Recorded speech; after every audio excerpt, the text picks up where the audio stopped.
The eugenics movement had its foundations in social Darwinism. In fact, Charles Darwin was the cousin of Sir Francis Galton, who coined the word eugenics. In essence, it's a group of elitists that believe that they should have control over the society, and that the drags on society should be eliminated, basically, and not be able to reproduce, for such as the feeble-minded, quote-unquote, mentally challenged, and of course blacks and Hispanics and things of that nature. So they're a bunch of loving people who were funded by all the best people, the Rockefellers, the Carnegies. They all funded this and spent billions of dollars to try and depopulate this segment of society. But today, we are all under the elitists' microscope for sterilization, depopulation. The problem of the socially fit must be treated not as one of color, but as a problem of the spread of feeble-mindedness. Dr. Charles Davenport, 1913, director of the Eugenics Record Office, Cold Spring Harbor, New York, and co-founder of the American Eugenics Society. The eugenics realized that they could not promote their agenda simply because they knew it would be viewed as politically incorrect and socially unacceptable. So what they did was use code words that were once successful in slavery, terms such as feeble-minded, unfit, words such as imbecile, immoral, criminal. They tagged those labels upon the targeted community. These words were less inflammatory, so it let society more or less not be totally alarmed of the original intent, but deep down inside, I believe everyone truly knew what segment of society and what people they were actually talking about. Even a cursory glance at the charts, photographs, and diagrams used to popularize eugenic ideals reveals that the unfit were swarthy, black, and ugly by Anglo-Saxon standards, with flattened noses, wiry hair, and prognathous profiles. Harriet Washington, author, Medical Apartheid. In the early 20th century, the white elitists who made up the eugenics movement were no longer just philosophers and academics. Now they were industrialists and billionaires who had come to embrace a worldview that was essentially identical to the eugenics movement. The same individuals and corporations who had once made millions on the backs of slaves were now willing to spend millions to get rid of them. But that didn't mean that these guys were interested in being public crusaders for the eugenics movement. They were certainly willing to be the brains and the money behind it, but they would hire crusaders to do the dirty work. And the primary one they settled upon was a woman named Margaret Sanger. She was the founder of the American Birth Control League and the publisher of its newsletter, the Birth Control Review. On a practical level, the relationship between Sanger and these elitists was basically a marriage of convenience. In order to advance their common agendas, they needed a front man and she needed money. And the whole thing would be held together by this kind of bizarre obsession with race and class. The result was that the American Birth Control League became the driving force behind the American eugenics movement. Eugenics would no longer just be a philosophy. Sanger and others like her were going to put it into practice. We are paying for and even submitting to the dictates of an ever-increasing, unceasingly spawning class of human beings who never should have been born at all. Margaret Sanger, 1922. The laws of nature require the obliteration of the unfit, and human life is valuable only when it is of use to the community or race. Madison Grant, 1916, co-founder, American Eugenics Society. The black man has never been a competitor, but has always been subservient to the white race. And just so long as he remains subservient, his position is secure. And just so soon as he becomes a competitor, his fate is sealed. Dr. Benjamin Hayes, eugenicist, 1905. The American Birth Control League was wise enough to get their program of population control across by using what had worked in the past, the same code words that had established the institution of slavery and that was also used by the early eugenics movement was once again used by the American Birth Control League.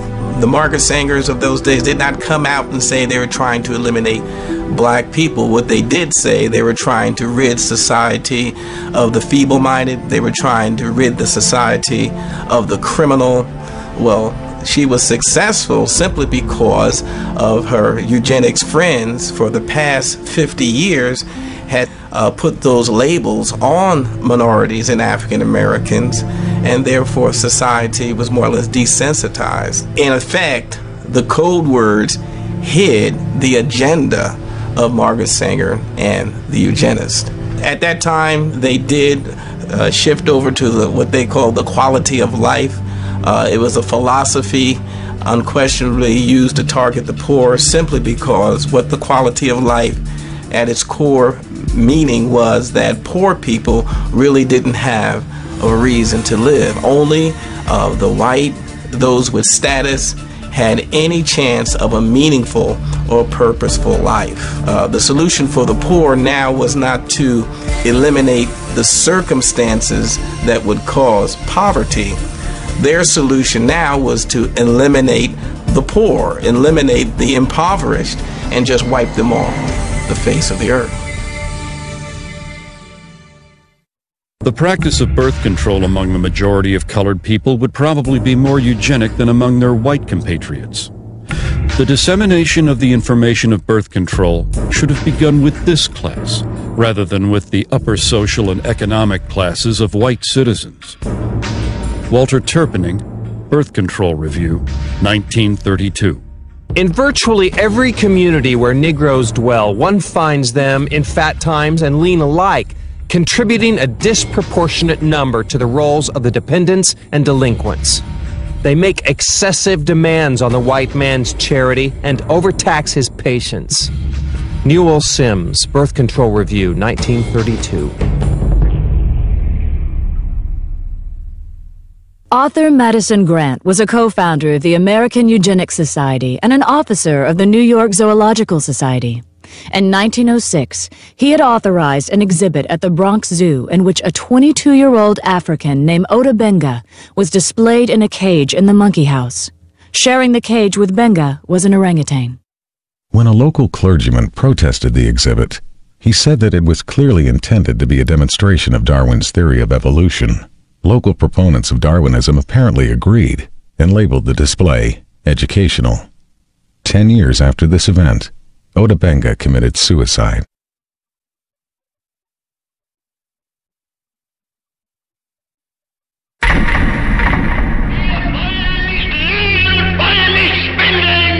During Hitler's regime, the Germans were supplied with elaborate charts and complicated theses supposedly proving the superiority of the German people. It is interesting to note that at the bottom of these charts were the colored people of the world, most conspicuously, the black people. Floyd McKissick, National Director, Congress of Racial Equality, 1967. An often overlooked fact about the German Holocaust is that the Nazis did not simply target the Jewish population. They went after the black community as well. Under the threat of being sent to concentration camps if they did not cooperate, Afro-German citizens were not only forced to undergo sterilization themselves, they were also required to turn over their children for sterilization. In his book Mein Kampf, Adolf Hitler explained the motivation behind such programs. The Jews were responsible for bringing Negroes into the Rhineland. It suits the purpose of the cool, calculating Jew who would use this means of introducing a process of bastardization in the very center of the European continent, and, by infecting the white race with the blood of an inferior stock, would destroy the foundations of its independent existence. Adolf Hitler, Mein Kampf. The Nazi attitude toward blacks was clearly defined in a 1944 book by Robert Ley, who was the head of the German Labor Front. Ley characterized the Jewish race as a disease-riddled parasite that had been created by unnatural inbreeding between white men and the racially inferior Negro. He described the result as a racial swamp that would eventually destroy the natural superiority of the Aryan race.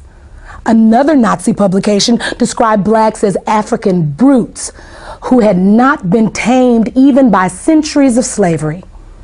It went on to say that any effort to assimilate people of African descent into civilized society was a waste of time, and that the lynchings of blacks in America did not merit any regret.